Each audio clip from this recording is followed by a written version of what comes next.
background on the family history? Ooh.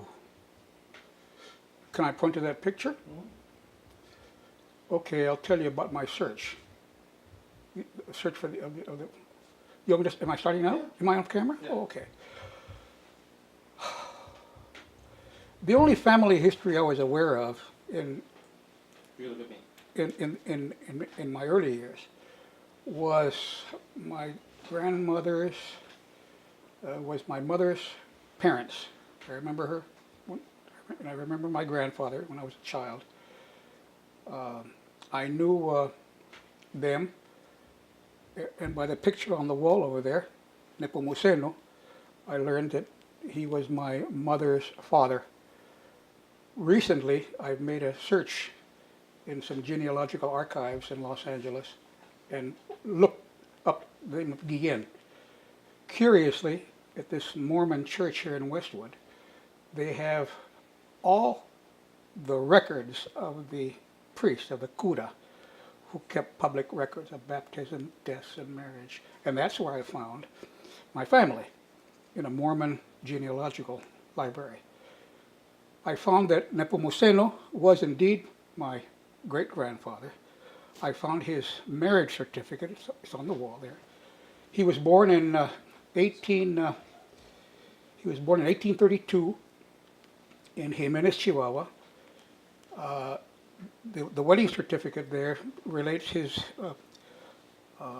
wedding to Casimira Martinez in 1860. That would be before Maximilian invaded Mexico.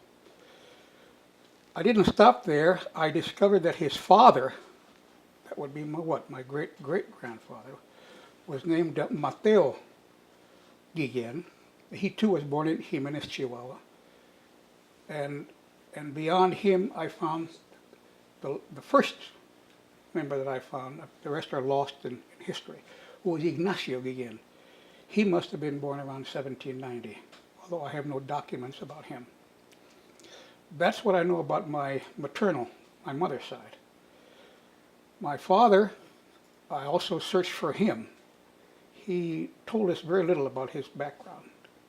He had told us that he was born in Texas. But after I finished with my mother's genealogy, I looked for my father's. I knew that he came from Clifton, Arizona.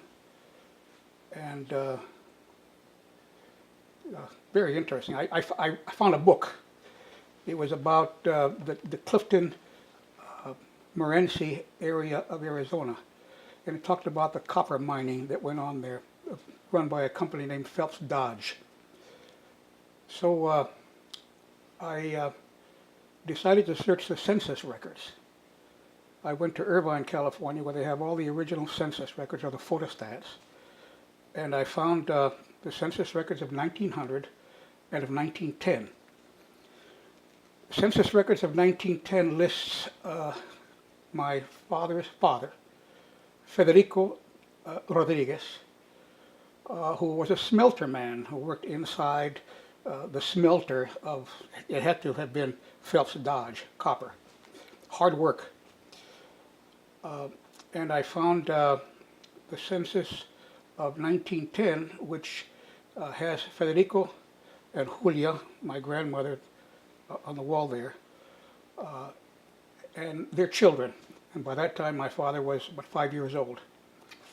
Very interesting, my sister, Alma, from a cousin in El Paso, found pictures of this whole family, including a picture that had to have been taken in 1905 with my grandfather, Federico, holding my father as an infant in his arms. And all this tracing of family was very, very emotional for me. So many immigrants lose their ancestry in a very real way. So this was a big event in my life.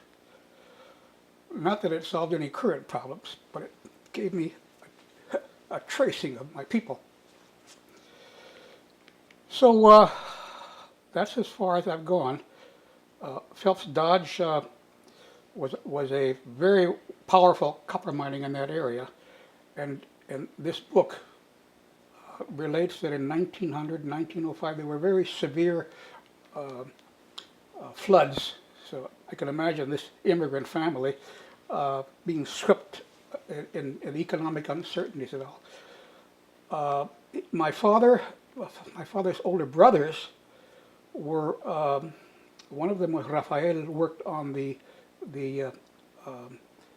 it had to have been the Santa Fe Railroad. Very, very tough work as well.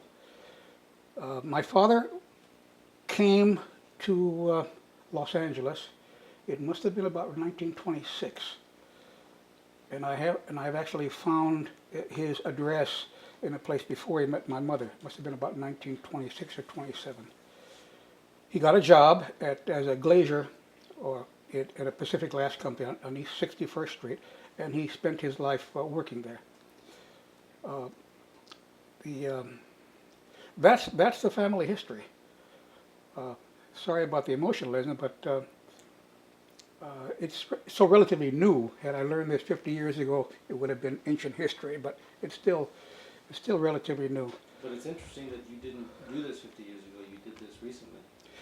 If you if you follow the pattern that people the pattern that people of the life, the way people live their lives, when you get older, you become conscious of your past, your own personal past, and you have some kind of a need. Many of us have to go beyond that. As a matter of fact, one of my colleagues at the school where I taught had started that. I used to poo-poo this going back into the past. What relevance does it have to anything? It has no relevance in practical terms. It has relevance in emotional, in psychological terms, and I found it extremely helpful. My mother entered this country in 1924.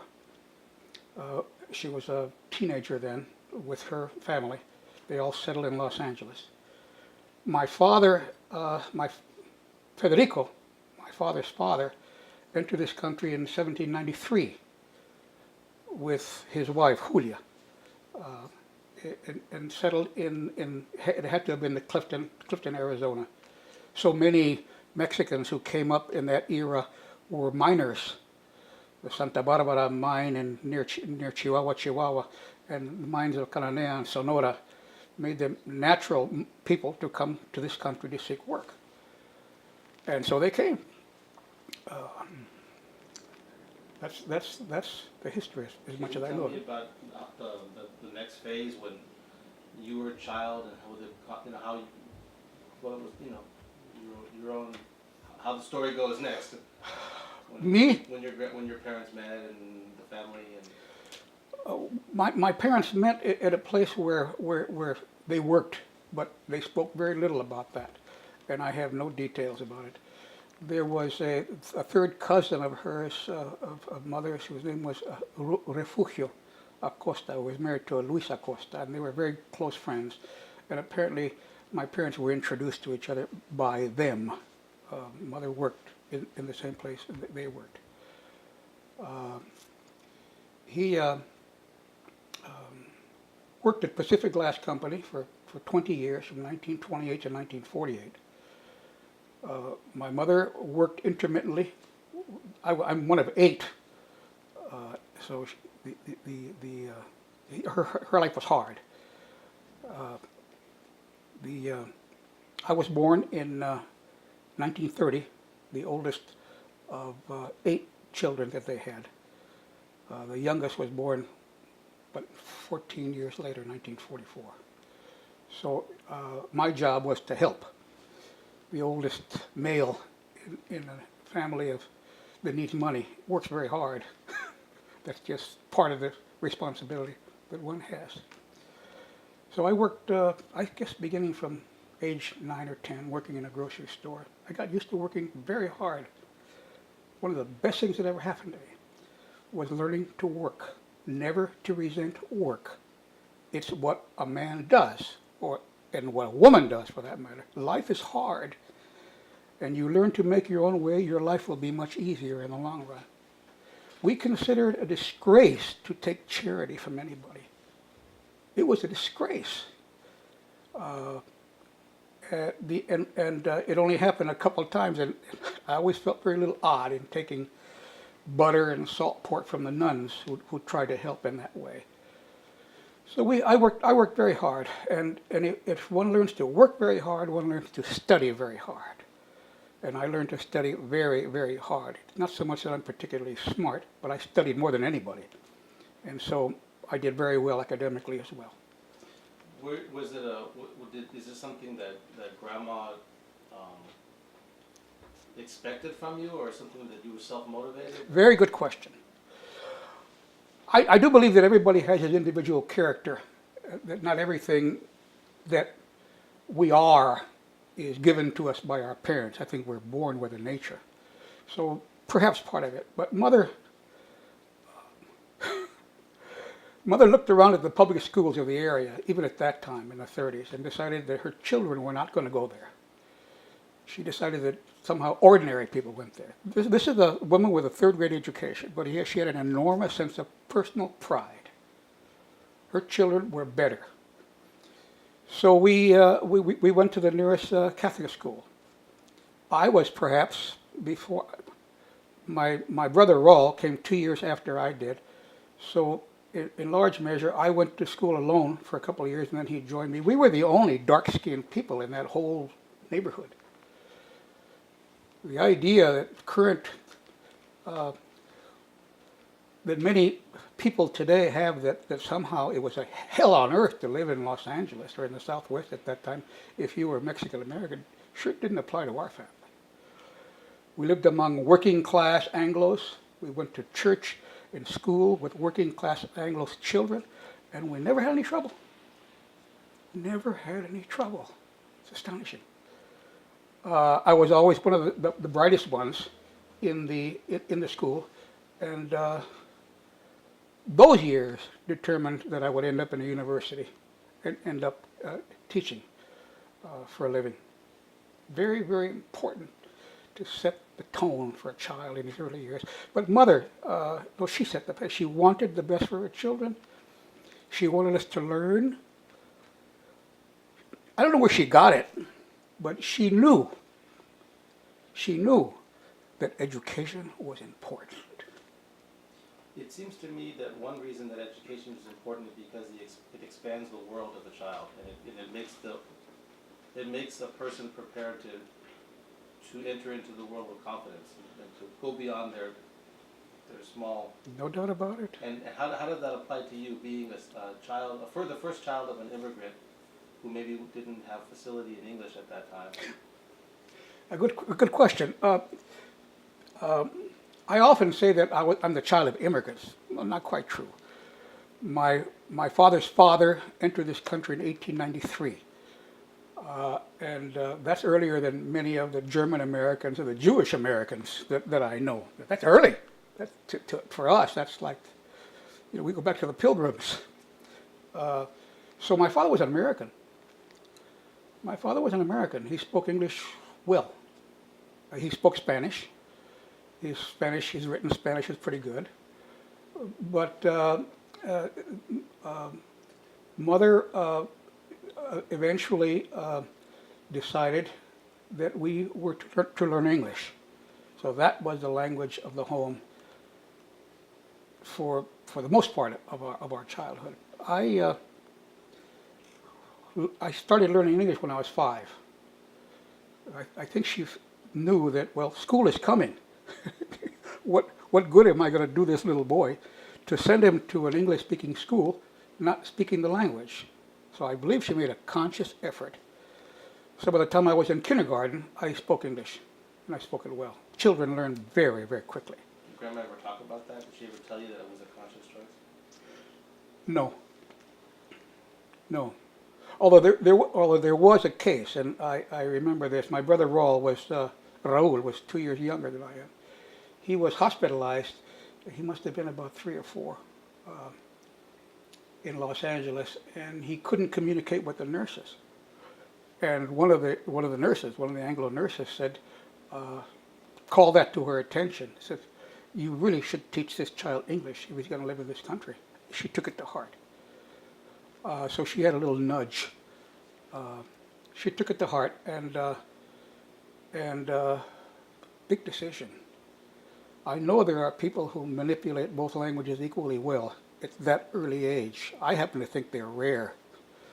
I didn't. English was my language, and I've never regretted it. Later on, I had the urge to learn Spanish, and I did. Why did you have the urge to learn Spanish? That's a very good question. It's And a when- very good question.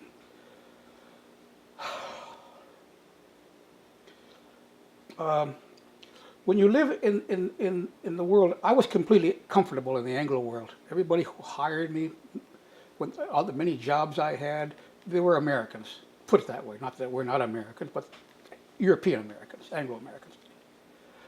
And I always worked hard, so that, and the nuns, my teachers, and later on the priests, appreciated a bright, hardworking person.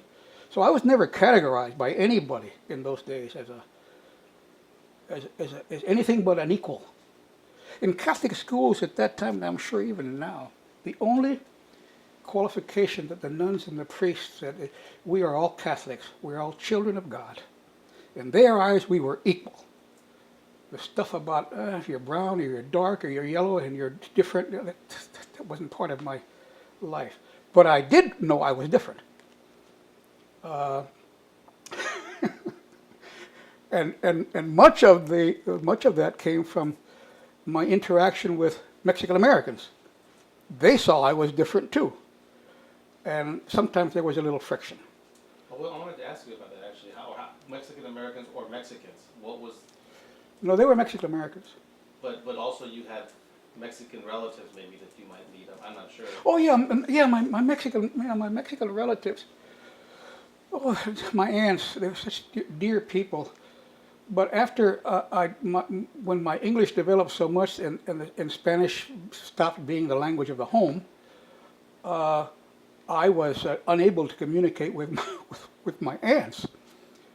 And they would make it a point to say, "Hijo, ¿por qué no hablas español?" You know, as if I had done something bad. So it was just this big gap. I mean, God, you're dark and your name is Rodriguez and you don't speak Spanish. Qué desgracia, you know. And they did this. So, being a very sensitive child, I said, "This can't be. Maybe I should learn Spanish." So I eventually did. I went to the university and decided not only to learn Spanish, but to learn about all these countries, about Spain, their history in Mexico, their geography, Argentina. I know a lot about all these countries. It's Hispanic culture. And Mexicans are not Argentinians, and Argentinians are not Spaniards. So it's I consider it a challenge, a very worthwhile challenge, because now I not only feel myself fully American, I feel myself Hispanic as well. But very curiously, after I learned to speak Spanish fairly well, my English is still much better. None of these aunts ever said, "Ay, hijo, has aprendido a hablar español." Never pat you on the back. The moral for me is, don't pay attention to what people say. They just want their opinion to be important. And they're better at being critical than they are at being positive. Well, that's interesting also for me because, you know, scholarship and reading is obviously important to you your whole life, and you're just saying that not only did you learn Spanish, but you learned the history of countries, and Yeah. And now you've applied that same scholarship or that approach to your own family history with the study of genealogy. That's a very good question. Yeah, that's a very good question. We had a very hard life. My father drank a lot, so it was difficult, very, very difficult. I won't go into the details. But early on, I must have realized, I have no conscious memory of it, that I loved to read. I loved books. I loved what was in them. I loved to learn anything. I never go to a country, even today, without studying. If I go to Germany, I study German. If I go to France, I make sure by the time I get there, I speak French. I speak some French. I read French. So I want to learn as much as I can to make everything, as much of my learning go beyond the superficial. I want to get into the entrañas, to the extent that I can, the essence of what it is to be French. I want to read their literature. So as you can see by the books here, I've gone through my French phase. I'm in the Russian phase now. What your question was? Well, Oh, but reading, yes, reading. No,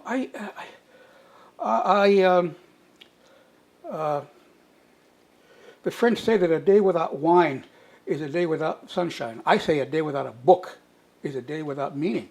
I literally live with books. And it's not just an intellectual thing, it's a deeply emotional thing. I think in my childhood home, books served to get me away from there. You know what I mean? I could go to my own little world. I sit in the corner and read about the Three Musketeers or the Count of Monte Cristo and just transport myself to 200 years, and I wasn't there anymore. I literally we lost in bibliophilic reverie, to coin a phrase. I would literally get lost in the book so that I wouldn't hear my mother screaming at me to get up and do something. It was very curious, but it was true. So to tie this point up with another point, I never considered work something bad. I never considered study something bad. I always considered study a challenge. What can I learn from this classroom? What can I get from this teacher? And it was fun.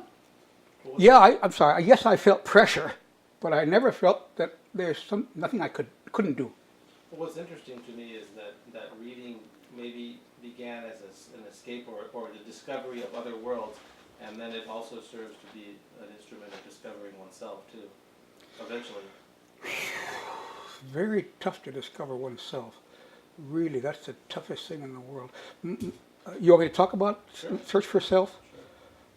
Yeah, that occupied a good part of my life. That life was so chaotic, and the role of mother, father, male and female, and all those children crammed into that chaotic little place really makes it difficult for an individual to feel an individual. You are part of a group, you are part of a family, you are part of a clan. And what distinguished me from the others was my capacity for work and my capacity for reading and study. So that was my individuality. But later on in life, when you meet other challenges, you realize that there's something else you've got to figure out. Why are you the way you are? Tough question. And people who are happy with themselves never ask that question. People who are unhappy with themselves ask that question. And it's hard to do by yourself. It's hard to do by yourself. So the reading, you can read about people's psychological search for self. And that's interesting, but it doesn't have anything to do with you. You must really search yourself out and be very harsh with yourself. And that's part of the process. That's part of the process. And the reading helped me a lot. But reading alone will never help you. Never helped me to that extent. Or I would have been perfect by the time I was 40. I had to wait till 70. It's very curious, about the time that you feel, God, I've got myself figured out, you change. Very, very interesting. I read a sort of a psychological joke. There was a current phrase a while ago in psychological that says, most of us are sort of phony on the surface, but down below there's something. Somebody said, no, that's not true. We're phony all the way down. All these other selves, the true selves, we're always shifting. There's our basic nature, but we're always shifting. And at my age now, I'm very, very conscious of it. Being my age is different from being your age. It's just different. Well, I feel like I'm learning a lot because we've interviewed Philip and my mom and Izita, and I guess things that I've come to kind of accept as my own patterns or something, and I start to think of them in a different way, like you're saying, and it's shifting. And so I guess I want to ask you a little bit about that. I mean, clearly, you know, your three boys, all of them were accomplished in some manner, some way. And where did that come from? Where did their drive and did that come from Glendale? Did it come from our family? Did it come from, where did that come from? That's a really good question. You're basically asking what makes a person. I am not one of those who say, well, it comes from me because I'm so talented and academic and all that.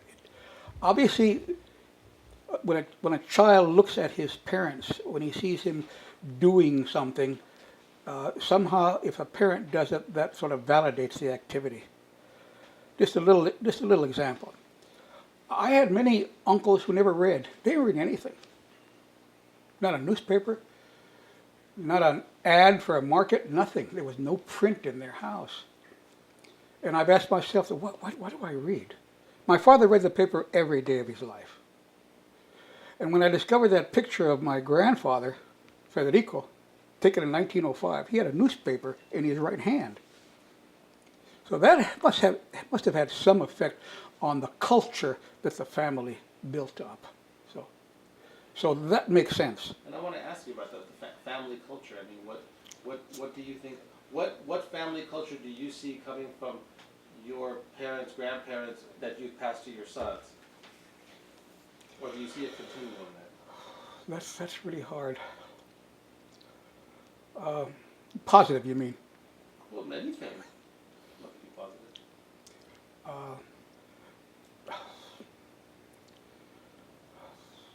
Or would it be easier to ask the question just to go back and what was your approach toward raising children, if any? I mean, what? That's a good question. That's a very good question. I don't want to get corny here.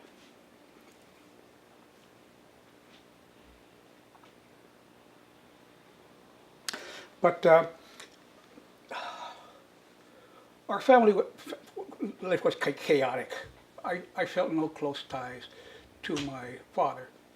I felt no close ties to my mother. Much of it was traumatic. So when I had children, these were special beings for me. They were just special.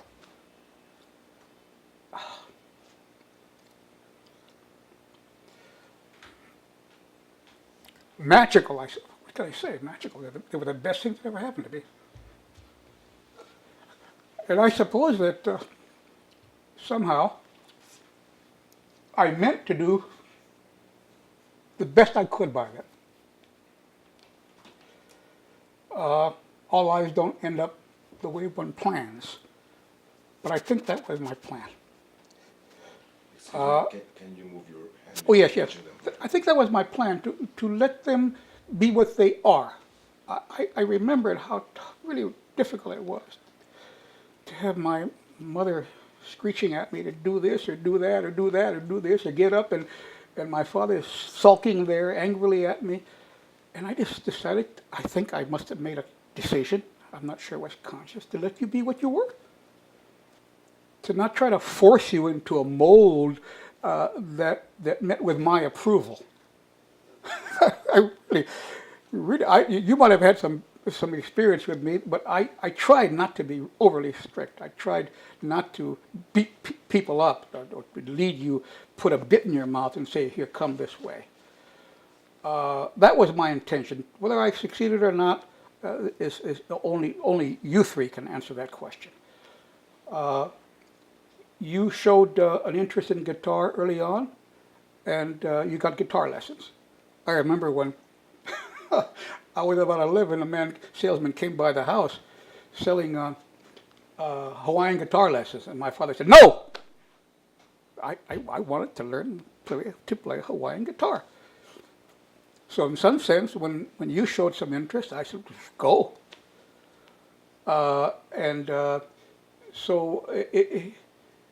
Yeah, I was very proud of you guys because you were happy. You were not like me, and you made me happy. I was a very angry, depressed, sad child. I used to bite my fingernails down to the core. They hurt me all the time. So I'm astonished, yet that I'm the father of three such accomplished, good men. I'm proud of them. I'm proud of you, but I have no illusions that I created you. I think I probably could have ruined that. I could have ruined you, but I'm not by any means certain that I created. You had a very good mother. She loved you dearly. She took care of you, and so that somehow gelled into an atmosphere where you accomplished what you've accomplished. I want to ask you about culture, in two parts of it, because I know you can talk to me about your own memories of music, Mexican music and American music, and the different impact it's had on you. But I also want to ask you specifically, because often people ask me why, the role of music in my life. My first memories are you playing guitar for us when we were little, and whether that was a conscious thing that you did. I mean, I always, when I was young, I thought, okay, Dad's singing us Down in the Valley and all these old cowboy songs. I had in the fifth grade, the nuns at St. Columkille School used to tune in classical music, the Standard Oil Company, and we listened to Beethoven and Mozart and explanation. So I loved music, and we used to sing folk songs and everything. So when you came along, I had no conscious effort probably because you were the only people who ever liked my voice. I had never sung before, literally. So I enjoyed. I did it because I enjoyed it.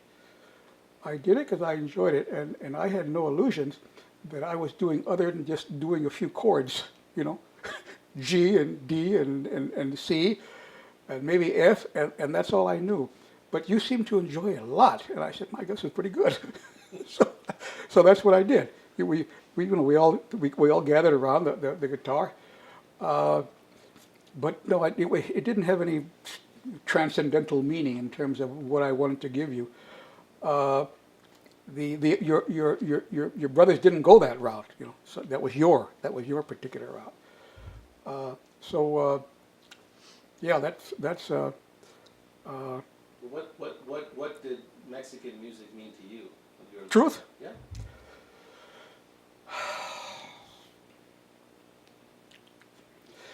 My father died at age 46.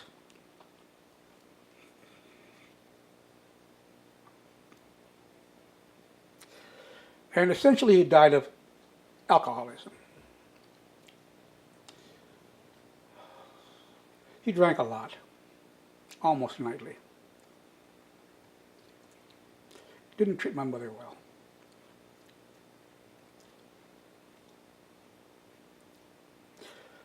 I'm not going to get into the feelings and different feelings I've had toward my father. But he'd come home from work, and one thing Daddy always did, he always worked. I don't know how he got up many mornings, but he went to work. And I've come to appreciate that, because I got that from him. But I had an enormous fear of alcohol. I didn't drink a beer till I was in the Army at age 22. I was frightened of it. I could see what it did to people. And he would come home and he'd start drinking. And then he'd slump over the kitchen table and he'd turn on the Mexican music station, KRKD as I recall. And so in my mind, and I know it's a connection, a psychological connection that anybody does. You associate everything with that scenes of drunkenness and brutality. And this music was part of that. So for many, many years, I could not, literally, when I heard a ranchera and men screeching out drunken cries, to me, I would just shrivel. I couldn't function. So to use a fancy word, I eschewed that kind of experience. It's a normal thing. I'm not making any judgment about that music. I'm talking about what it connected me to. And it was many, many, many years, and I finally did. I finally broke that emotional connection, and I learned to appreciate Mexican music for what it is. Uh, did you see? You had other questions? You said? Well, but what about music growing up? Oh, yeah. What do you think about music as a binding force? Well, yeah, that's very good. That's really good. That's a good question. Gosh, that's a good question. Well, I talked about Mexican music, and my brother and I used to sell newspapers. We'd pick up our newspapers on the corner of 61st and San Pedro outside a drugstore. And while we're waiting for the papers, we'd sit around. I was 9 or 10, he was 7 or 8, whatever it was. And we were surrounded by music. But it was Glenn Miller, and Benny Goodman, and Tommy Dorsey, and the Andrews Sisters. And that's the music that I fell in love with. I never saw a band perform, but it was in the air. Everywhere we walked in the neighborhood, there was Tommy Dorsey and Sinatra in his early years singing. And I suppose I just thought about that recently. In some sense of that music sort of Americanized me. In that sense, I love all kinds of music. I love classical music. But the popular music of the 40s and the 50s, 40s, basically the 40s. I have a big collection of swing music of all the band leaders I'm telling you about, Artie Shaw among them. And so that music, and even though I've told you about what my emotional life was like at that time, it made me happy. That made me happy. And in some strange way, and maybe I shouldn't say this, in some strange way, my family background, the language and the drinking somehow took on negative tones. And the reading and the school and the A's I got in American music was positive. And so I think that when I grew older, I figured out I don't like this dichotomy that I've set up. I mean, I am a Mexican American. I think that's why I wanted to learn more about that culture. Beyond the culture of the ranchera and the drinking, I wanted to learn about Amado Nervo. I wanted to learn about the poets of Spain, because that too we came from there. I went to Spain in 1973, and I was astounded. I said, people talk the same language I do. They weren't the same as me, but we came from there. Our language came from there. My name is not Chico Tencastle, it's Rodriguez. That came from there. And obviously there are nationalistic differences that militate against one consider, obviously no soy español, but I feel the more one can encompass into his worldview, I think the healthier it is for you, because nothing has to be alien to you and foreign to you and negative and disliked. But that's basically it about the music. Well, what then? I mean, it has been important for you to understand your identity as Mexican American. How did you approach that raising your sons? I didn't. No, that's good. That's a good question. No, that's a good question. Yeah, because it would have been false to me, because you were all brought up speaking English. It would have rung false to me had I said, well, let's start speaking Spanish all of a sudden. You know, that wouldn't have been fair to you, and the thought never came to me. Although you were around your grandmothers who spoke Spanish, and your mother spoke Spanish for them. Yeah, that's a good question. I suppose all I can say is that about most things in life, I never made great plans in anticipation of doing this or that. One just lives what comes out. You know what I mean? Well, in looking back, do you think, in retrospect, do you think that there was an approach that you took with us? No, I don't. Do you feel there is? Give me a hint. Well, I'm discovering in his interviews, Philip describes our childhood as free and full of love. Izita talks about the way her parents was extremely unself-conscious when it came to being Mexican American, and I'm thinking, well, maybe that was the same. Philip also mentioned that you went to his class and taught a class on Mexican history because the teacher wasn't doing a very adequate job. So I mean, it wasn't I had forgotten that. it wasn't like you're not a Mexican or you are Oh, Mexican. oh, It's oh, just oh. you are who you are, and Oh, yeah. Well, yeah, that's very interesting. I guess you're right. I think there was a time when I decided, now a young man, when I was already working, to defend my people. And I remember early on there was a when I was living in Glendale, there was a very prominent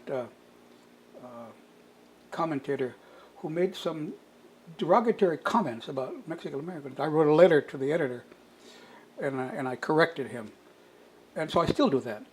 I still get on this letters to the editors. The Times has published several letters, not only about that, but a variety of things that I think that is wrong. Yeah, I think that, and I'm not a crusader. I am not a demonstrator. I don't go out and try to change the world.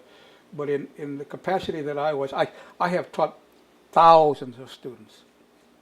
I have taught literally thousands of students, first in high school, then in community college, and then the night school where I taught law. And I know to a certainty that many people have impressed by me, not by my looks or by the way I talk, but by my knowledge. And I know that many people used to say in the old days, well, Mexicans aren't too bright, they're not bookish people, but that's not written in stone. big question that I have personally is, I think up until recently, and I think in Philip's interview yesterday, attributing our sense of entitlement as Americans, my brothers and I, came somehow from growing up in Glendale. But I really start to think, when I think about my personal family history, that it came from my family. Entitlement in the sense you can do what you want. Mm-hmm. Oh yeah, I don't. I think that was conscious by me. I don't ever want to tell these kids there's something they cannot do. Too many people prefer to live the what's that phrase?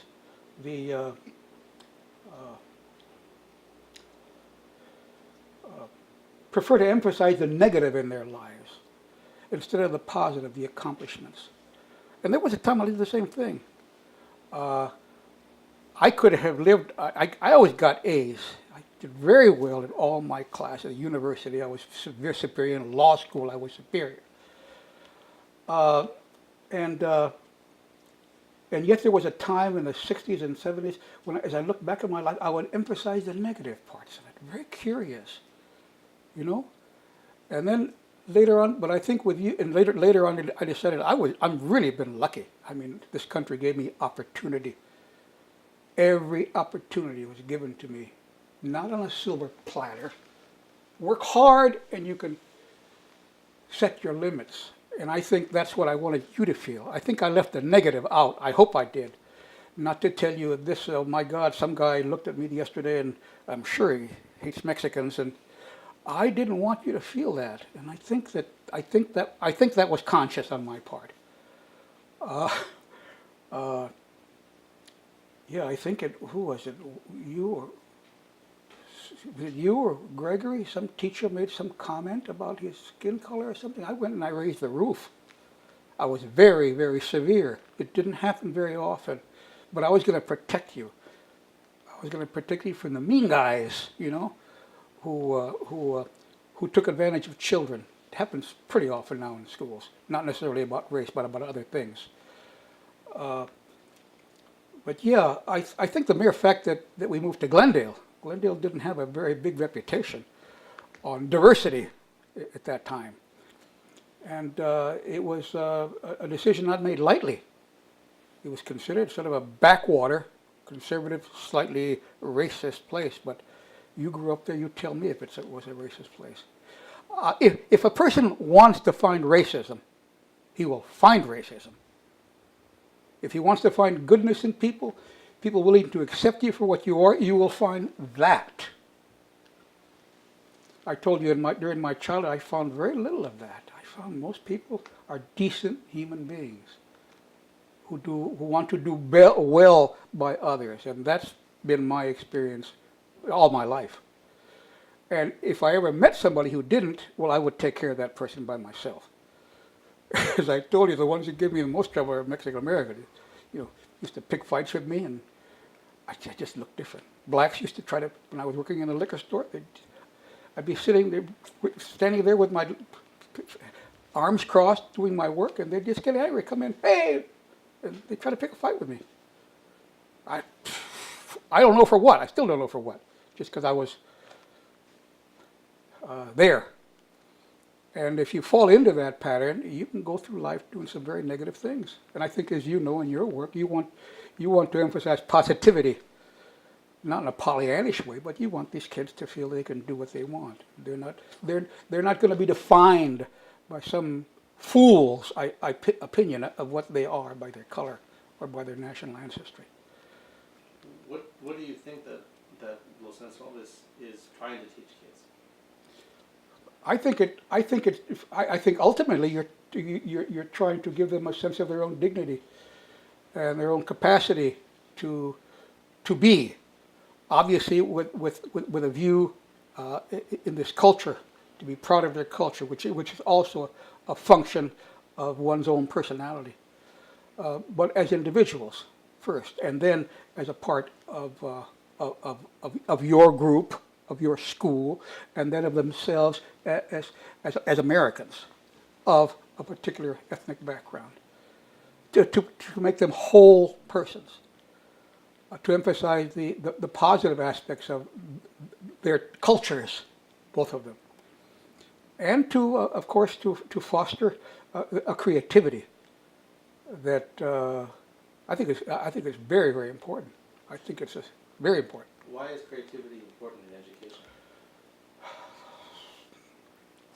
I've always been astonished. I was astonished when I first heard you play the classical guitar. When I heard you play Bach, it's astounding to me. To me, it's not an ordinary act. Not ordinary people can't do this. I could never learn to play that way. And I'm convinced that comes from a talent and a hard work that can only make you a better person. Creativity. Yeah. I was a very good teacher, and I'm fairly confident that when I went into that classroom, I was just not an ordinary lug standing up there and doling out from my dusty notes. I tried to put some passion into it. I tried to convey to them how important learning this is. Even though I taught the same thing for 40 years, people would ask me, how can you do the same thing for 40 years? If you love the process, if you love dealing with people, if you love seeing them learn, that's creativity. You're teaching them how to use their brains. Yes, in this subject, but if you can do it in this subject, you can do it in a lot of subjects. And I know that I try to be as creative as I could, even going over the same things over and over. So many teachers, I'm afraid, they do the same thing over and over, and they just fall into a rut. For 41 years, I'm convinced of it.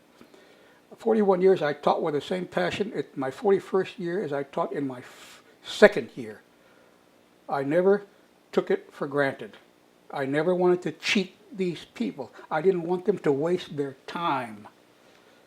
If I had them for 180 hours a semester, I was going to use their time to develop themselves. Is there a connection, if there is a connection, or even if there isn't, between you as the child of at least one immigrant and all these children in California now who are the children of immigrants? Is there a connection, and if so or not, what is going to help these kids and what's going to help this state?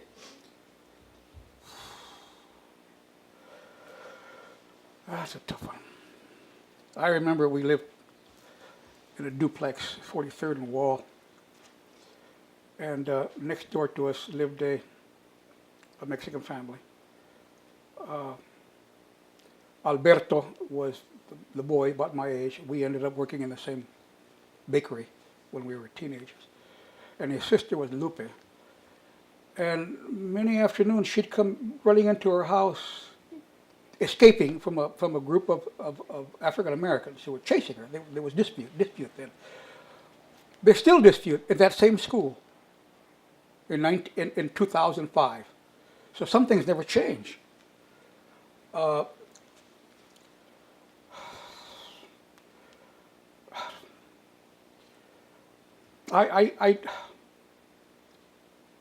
me do it this way. Cultures vary, they differ. I'm not saying that one is better, but they're different. In 1900, millions of Italians had come from Italy, many from Sicily. 3.5 million Jews came to this country from 1880 to 1920. The Italians did well, but it took them longer. The Jews did better more quickly, because everywhere they went, in every family, there were books. And the Sicilians came from an island which in about 1870 or 1880 passed, Sicily, which passed a universal education law requiring every child to go to school at age 7. There were riots in the streets. The culture said no.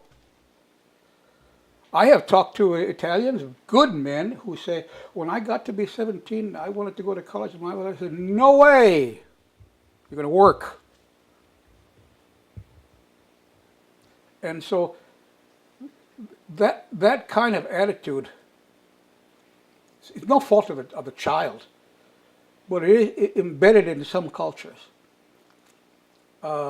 Many people come from Mexico, like my mother, had a third-grade education, although she had a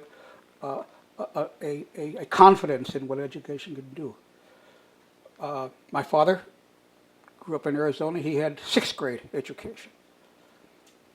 But we have to create a culture of learning.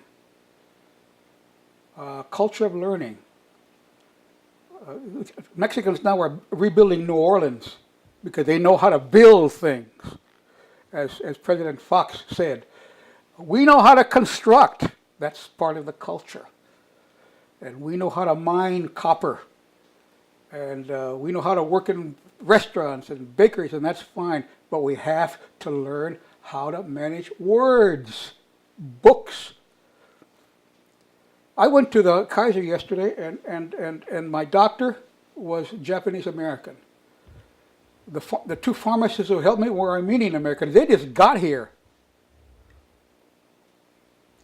Somehow, I don't know how. I'm not a great believer in the public school system of Los Angeles City. I have no great confidence. Not because they're anti-anybody, except the teachers are just mediocre. They don't have any greater vision that these kids can do something. The teachers many times are just C students from college. They have no great. But there are enough models in black and Mexican American of schools and teachers and leaders who have made a difference, who have grasped these people when they're 5 and 6 and made them something. You just don't go to a 9th grade student and say, I'm going to change you now, because every grade he was in before that leads to this, what this kid is at this time. I would revamp the whole system. I don't know how I would do that. I would require academic excellence on the part of teachers who are going to teach anywhere, but that's chimerical. It's not going to happen. Does it worry you for the future of the state and the country? Oh, sure. Oh, yeah, no doubt about it. But teachers are closed. I was a teacher 41 years. We all think alike. We all thought alike. We were all Democrats and we were all liberals. And we all belonged to the Union, and those were our gods. But does it worry you what's happening to the kids now? And Of what course. they will grow up to be? Oh, sure. What? What do you think? Well, in the first instance, a waste. 'Cause a lot of those children have talent. A lot of those children are smart. I don't think everybody is smart. I don't think everybody has an IQ of 115 or 20. You were all in the 130s, which has something to do with what you've all done. You were always very high IQ people. You know that, don't you? You're much higher than I. And I consider that a good thing. You surpassed your at least your father in ability and in intelligence. I'm very proud of that. Now, some cultures, that would be an insult to the father. How can my kid be smarter than me? It's impossible. You know what I mean? That also plays into it. I just don't know. In these numbers, I don't know. All I can tell you is when I was a child, I went to a Catholic school, the only brown-skinned child out of 500, and I was one of the smartest. What can I tell you? Nobody said you cannot do this. And now we have many, many Mexican-American teachers in these schools.